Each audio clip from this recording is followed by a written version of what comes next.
위기의 때에 드리는 21일 기도회 5일차가 되었습니다. 이 예배에 참여하시고 또 기도로 동참하시는 성도님들 주님 이름으로 환영합니다. 이제 잠깐 기도하고 이제 시작하도록 하겠습니다.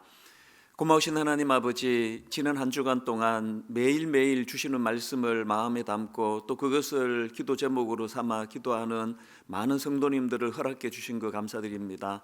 오늘도 각 가정에서 이 예배를 또 하나님 앞에 나아가 드릴 때에 그곳이 바로 또 예배 처소가 되는 것을 뜨거운 마음으로 경험하는 시간 되게 하여 주시옵소서. 느헤미야가 품었던 그 아름다운 비전과 꿈이 우리들에게도 동일한 비전과 꿈으로 나타나게 하여 주시기 원하옵고 예수님 이름으로 기도드립니다. 아멘. 우리 하나님 말씀은 느헤미야 2장 17절부터 20절까지 말씀입니다. 제가 가진 성경으로 구약 728페이지에 있습니다. 느헤미야 2장 17절부터 20절까지 한 절씩 교독해서 읽도록 하겠습니다. 17절 제가 먼저 읽습니다.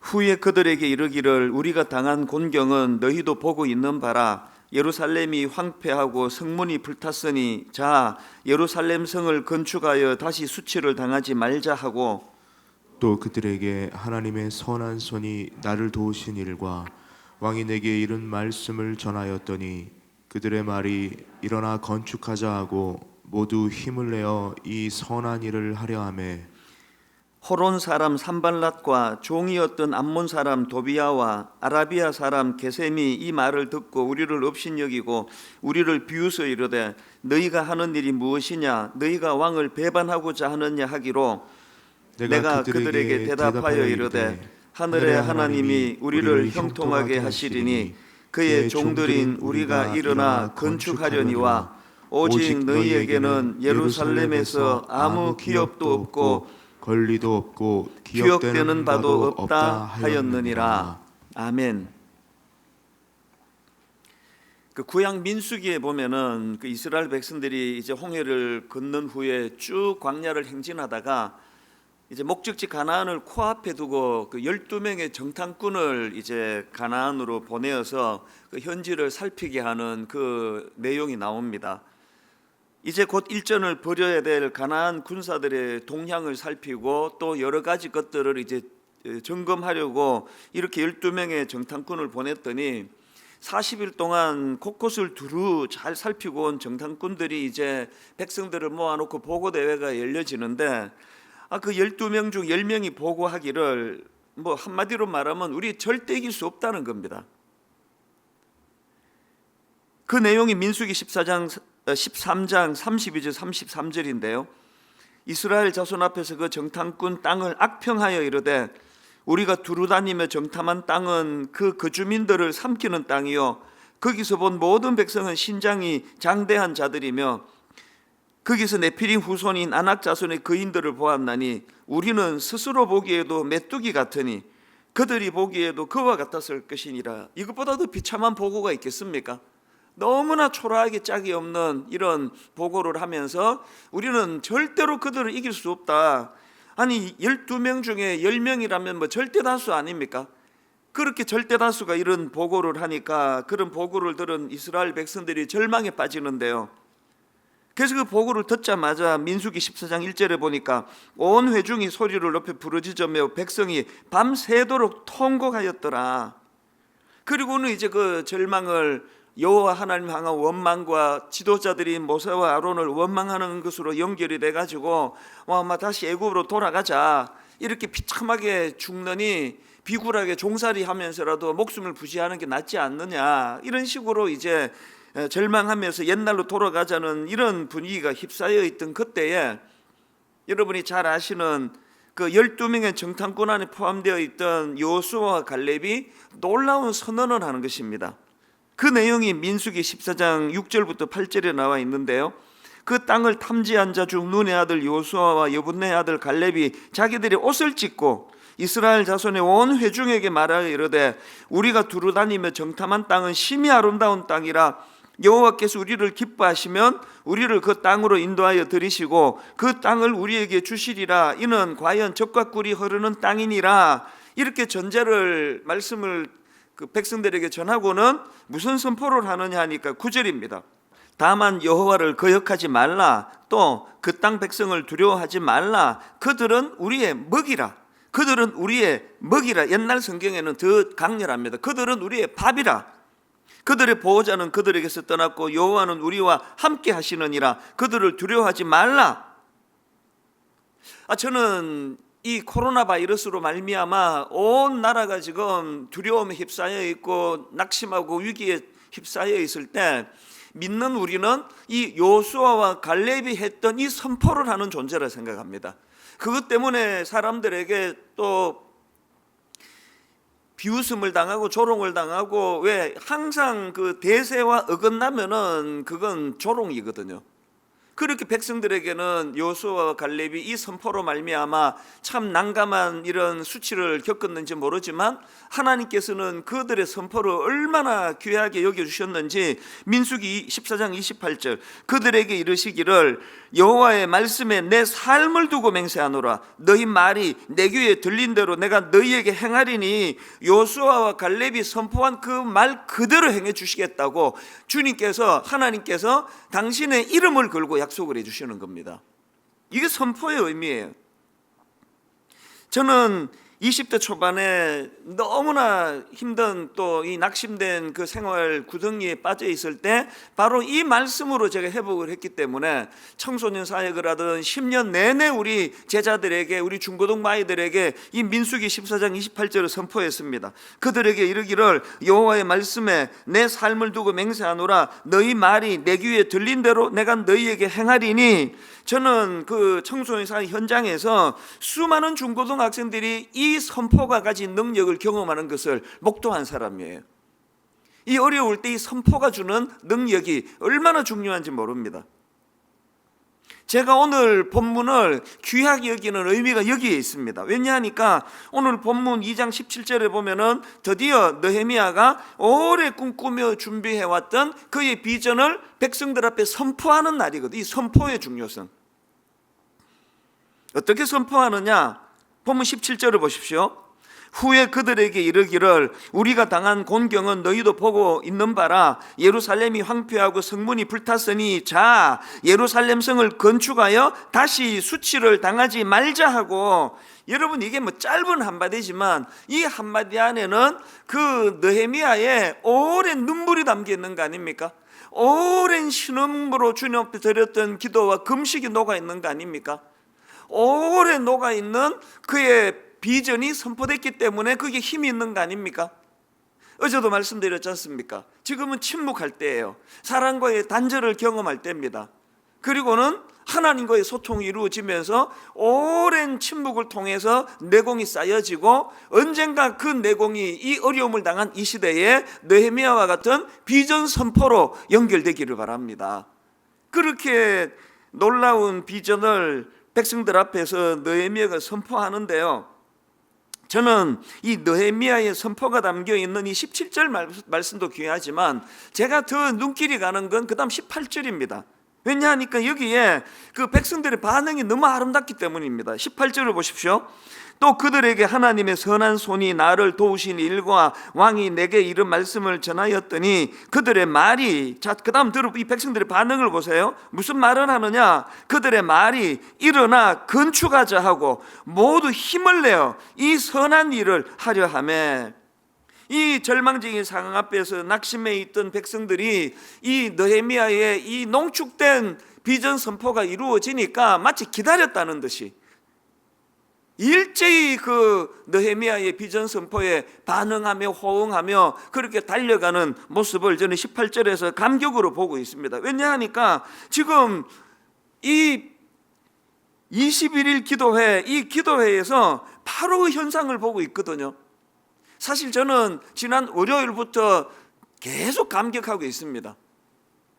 이게 사실은 순장님들을 위해서 만든 교재였고요. 순장님들이 다락방 순원들과 더불어서 이제 이번 학기에 마음을 나누기를 원하면서 이것을 준비했고, 그리고 우리 목회적으로는 이제 이런 21일 기도회 같은 게 없었습니다.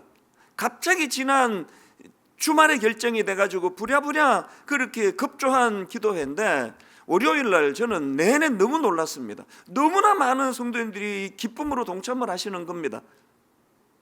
뭘 의미할까요? 기다리고 계셨던 거예요.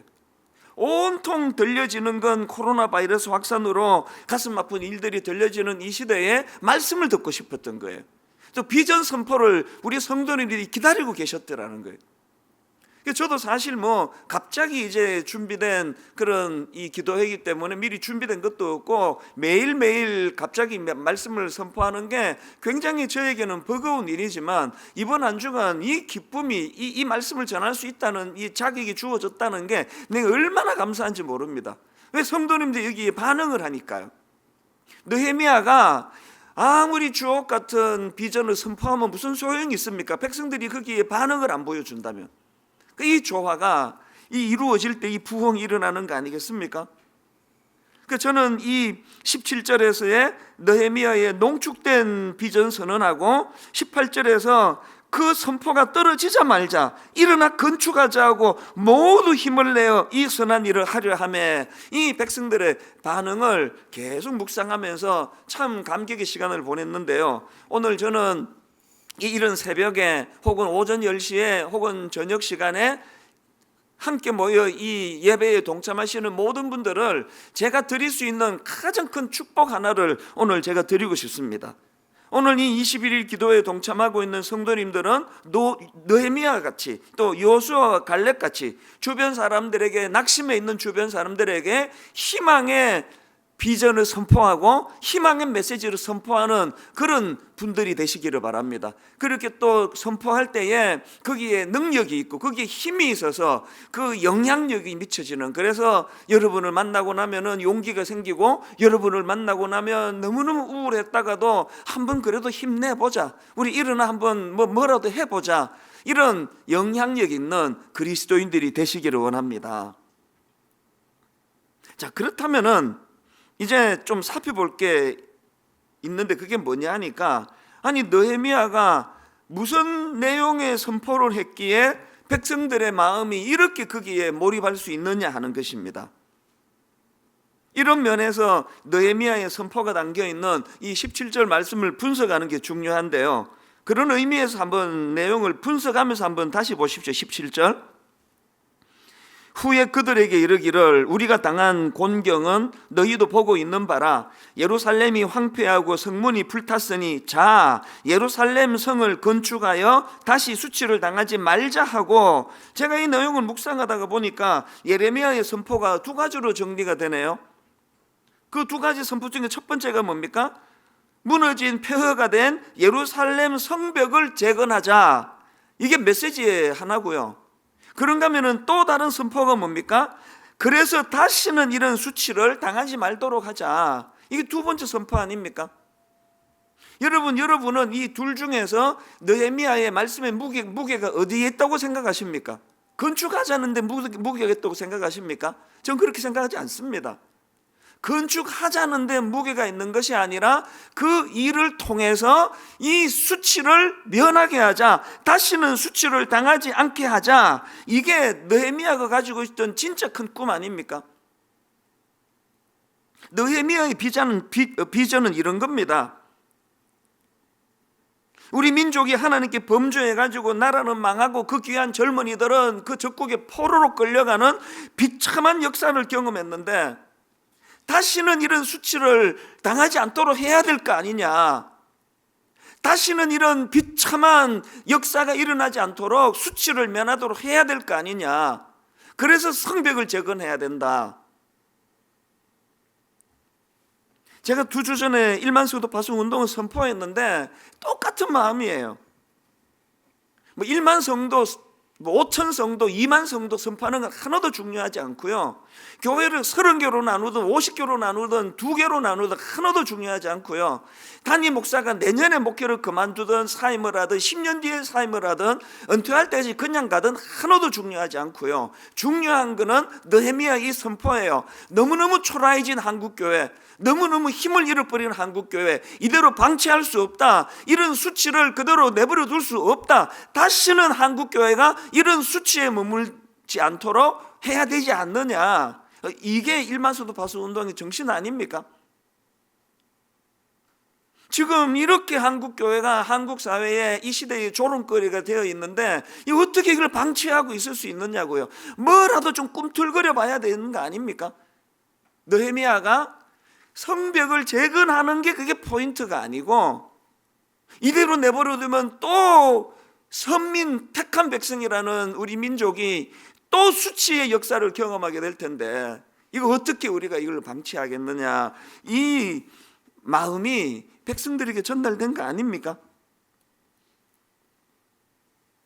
여러분, 느헤미야가 이런 마음을 가지고 성벽을 재건하자는 선포를 했기 때문에 수많은 백성들이 영과 영이 통하는 일시적으로 마음이 움직여지는 그런 결과가 일어났다고 한다면 우리 모두가 다 이 어려운 때에 정말 이 희망의 메시지를 전하기 위해서 다시는 이런 수치를 경험하지 않으면 좋겠다는 이 마음이 먼저 우리 안에서 회복되기를 바랍니다. 근데 여기서 제가 한 가지 또 더 살펴볼 게 있는데요. 이런 느헤미야의 비전이 참 힘이 있었는데 왜 힘이 있었을까 생각해 보니까 이 비전 선포에 사용된 느헤미야의 재료가 너무 좋아서 그래요. 재료가 너무너무 좋습니다. 이 느헤미야의 비전 선포에 어떤 재료가 들어갔길래 이렇게 대단한 말씀이 선포될 수 있었을까요? 그 두 가지를 제가 말씀을 드리려고 합니다. 예레미야의 비전 선포에 쓰인 재료가 두 가지인데요. 첫 번째는 비참한 현실이라는 재료입니다. 느헤미야 2장 17절에 이렇게 말씀을 시작 않습니까? 후에 그들에게 이르기를, 제가 주목하는 건 이 후에라는 이 전치사예요. 후에 그들에게 이르기를, 이런 말씀이 나오는데 이 후에가 어느 말씀과 연결이 됩니까?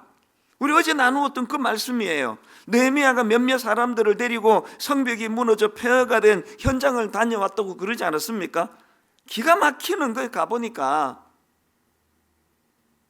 성벽이 무너져 폐허가 된 현장을 보니까 느헤미야가 억장이 무너지는 겁니다. 그게 13절 14절이에요. 그 밤에 골짜기 문으로 나가서 용정으로 분문에 이르는 동안에 보니 예루살렘 성벽이 다 무너졌고 성문은 불탔더라. 앞으로 나아가 샘문과 왕의 못에 이르러서는 탄 짐승이 지나갈 곳이 없는지라. 어느 정도 천참했는가 하면은 이걸 세번역으로 보면은 쉽게 이해가 됩니다. 내가 탄 짐승이 더 나갈 길이 없었다. 얼마나 황폐하게 폐허가 돼 버렸는지, 자기가 타고 가는 그 짐승인지 말인지 소인지 구분을 안 해놨습니다만 자기가 타고 가는 그 짐승이 너무 황폐해져 가지고 더 이상 뚫고 나갈 길이 없는 그런 상황이에요. 더군다나 여러분이 다 아시지만 느헤미야는 어디서 거했던 사람입니까? 화려한 수상궁에서 부와 권력을 쥐고 모든 걸 다 누리던 거기에 익숙하던 사람이 얼마나 처참했겠습니까? 그 초라한 짐승을 타고 가는데 그 짐승이 헤치고 나갈 길이 없을 정도로 다 해파가 돼버렸다. 그런데 오늘 이 본문 17절 세번역으로 보니까 이렇게 기록합니다. 이렇게 돌아보고 난 다음에 나는 비로소 관리들에게 말하였다. 놀라운 재료 아닙니까? 느헤미야의 비전이 왜 그 선포에 힘이 있고 능력이 있었다고요? 그는 비참한 그 현실을 재료로 삼았다는 거예요. 이게 느헤미야의 위대함이에요. 우리는 이런 비참한 재료를 가지고 우울증에 빠지거나 자살해 버리거나, 놀랍게도 느헤미야는 그 비참한 현실을 오히려 비전 선포의 재료로 삼았다는 겁니다. 저는 미국 이민 가지 않았으면 절대 목사가 안 될 겁니다. 확신합니다. 죽어도 목사 안 한다 그랬거든요. 그런데 제가 미국 이민을 가가지고, 그리고 또 제 아버지가 그 이민 1.5세처럼 부자 집 아버지들처럼 용돈 많이 주고 자동차 바로 현금으로 사주시고 그랬으면은 또 목사 안 했을 거예요. 너무너무 어려운 이민 생활, 내가 돈 벌어 내가 대학을 가야 되는, 사실은 오남매 중에 막내니까 우리 형제분들이, 또 누나 형 여러 분 계시는데 마음만 먹으면 손만 내밀면 다 도와주시는 그런 분들인데, 하나님이 제 마음을 목사시키시려고 그런 강팍한 마음을 주신 것 같아요. 형제 도움 안 받는다. 아버지도 아닌데 내가 형제 도움을 받느냐. 이 고생을 사서 한 거거든요. 그리고 고생을 사서 했기 때문에 그 고생이 저로 하여금 목회자가 되는 은혜의 길을 허락해 주신 거 아닙니까? 그래서 제가 목사가 될 수 있었던 가장 강력한 재료는 고생이에요. 고생. 엄청난 고생이 재료가 돼서 목사가 됐기 때문에 이 사역이 너무나 소중하다는 걸 저는 늘 느낀다는 겁니다. 이 시간 가슴 아픈 마음으로 우리 성도님들을 위로하고 축복하기 원합니다. 지금 우리나라 모든 자영업 하시는 특히 식당 뭐 이런 분들이 다 힘들다 그러는데, 목사 입장에서 우리 예수 믿는 성도님들이 이런 일을 겪는다는 게 너무 마음이 아파요. 어제도 우리 몇몇 교육자들과 함께 대책 의논 이런 거 하다가 참 눈물로 그런 이야기를 하더라고요. 교구에 너무나 어려운 분들이 많아서 가슴이 아프다고. 저도 마음이 아파요. 그러나 여러분, 제가 그런 성도님들 어려움으로 저도 미국에서 스몰 비즈니스 해봤기 때문에 이 의도한 대로 매상이 오르지 않는 것이 얼마나 절망이라는 걸 저는 뭐 누구보다도 경험한 사람이거든요. 이 시간을 보내고 있는 손님 발이 뚝 끊어 발길이 뚝 떨어진 빈 가게를 지키고 있는 그 아픔이 얼마나 크다는 걸 저는 너무 잘 알거든요. 그래서 저는 이 말씀을 강력하게 선포하기 원합니다. 오늘 이 가슴 답답한 현실이 풀리지 않는 어려움으로 흐르는 그 눈물이 여러분의 평생에 하나님 주시는 꿈과 비전이 되는 재료가 되시기를 바랍니다. 오랜 세월이 지나고 참이 아팠던 순간순간들이 얼마나 내게 소중한 비전의 재료가 되었는가를 다 맛보게 되실 줄로 믿습니다. 이것이 느헤미야 비전 선포의 첫 번째 재료였고요. 그럼 두 번째 재료가 뭐냐? 하나님의 선하신 손입니다. 17절 18절을 연이어서 한번 들어보십시오. 후에 그들에게 이르기를 우리가 당한 곤경은 너희도 보고 있는 바라. 예루살렘이 황폐하고 성문이 불탔으니 자 예루살렘 성을 건축하여 다시 수치를 당하지 말자 하고, 또 그들에게 하나님의 선한 손이 나를 도우신 일과 왕이 내게 이런 말씀을 전하였더니, 도저히 이 자기의 청을 허락할 수 없는 그 왕이 너무나 쉽게 허락하게 된 그 모든 과정에는 하나님의 손이 있었다. 보이지 않는 하나님의 손이 개입이 되었다. 이 가슴 벅찬 현실을 자각했기 때문에 그것이 재료가 되어 비전이 될 수 있는 거 아닙니까? 같은 표현이 느헤미야 2장 8절에도 나옵니다. 또 왕의 삼림 감독 아삽에게 조서를 내리사 그가 성전에 속한 영문의 문과 성곽과 내가 들어갈 집을 위하여 들보로 쓸 제목을 내게 주게 하옵소서 하며, 그 다음 보세요. 내 하나님의 선한 손이 나를 도우심으로 왕이 허락하고. 이건 민수기에 나오는 여호수아와 갈렙에게도 똑같은 원리가 적용되는 걸 저는 보고 있습니다. 그 절망했던 이스라엘 백성들 앞에서 아까 14장 9절, 민수기 14장 9절 다시 보십시오. 그 땅 백성을 두려워하지 말라. 그들은 우리의 먹이라. 그들은 우리의 밥이라. 이렇게 선포했다고 말씀드렸는데요, 사실은 이 선포보다 그 뒤에 나오는 말씀이 더 중요합니다. 9절을 다시 한번 보십시오. 강조점을 바꾸어가지고, 다만 여호와를 거역하지 말라. 또 그 땅 백성을 두려워하지 말라. 그들은 우리의 먹이라. 그들의 보호자는 그들에게서 떠났고 여호와는 우리와 함께 하시느니라. 이게 느헤미야가 말한 도우시는 하나님의 손을 이야기하는 거 아닙니까? 왜 이렇게 두려워하는 거예요? 왜 이렇게 좌절하는 겁니까? 이게 안 보이니까요. 적들은 어마어마한 거인 같은 덩치를 갖고 엄청난 무기를 갖고 달려들지만 그들의 보호자는 떠난 상태예요. 참 초라하고 보잘것없는 우리지만 우리에게는 도우시는 하나님의 손이 계시다는 사실입니다. 제가 아까 앞에서 제가 미국 이민 안 갔으면 목사가 안 됐을 것이다, 고생 안 했으면 목사가 안 됐을 것이다, 이런 말씀을 드렸지만요, 사실 더 정확하게 말하면 고생한 게 저를 목사 만든 게 아니고요, 고생하는 그 과정에서 우리 형제가 아니라 우리 부모가 아니라 여호와 하나님이 도와주셨다는 걸 경험했기 때문에 내가 목사가 된 겁니다. 너무너무 낙심이 되던 억장이 무너지는 그 세월 속에서 하나님의 도우시는 손이, 보이지 않는 하나님의 손이 저를 어떻게 인도해 주셨는가를 이민생활 7년 내내 경험했기 때문에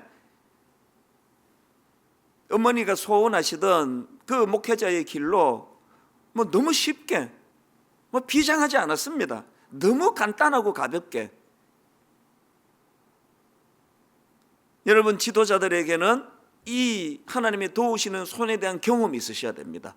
우리 모든 교역자들, 특별히 우리 순장님들, 분당 우리 교회를 떠받드는 기둥들이신 분들이 순장님들 아닙니까? 순장님들이 계시지 않았다면, 우리 순장님들의 헌신이 없었다면 오늘의 분당 우리 교회 없습니다. 제가 확신합니다. 그리고 저 또 한 가지 확신하는데요, 제가 없어져도 분당 우리 교회 문제 없습니다. 우리 순장님들이 그 자리를 지키고 계시는 한. 그래서 저는 기도하는 거예요. 이 귀한 우리 지도자 순장님들이 늘 어려운 가운데 도우시는 하나님의 손을 볼 수 있는 영안을 허락해 주시기 원합니다. 이 두 재료 잊으시면 안 됩니다.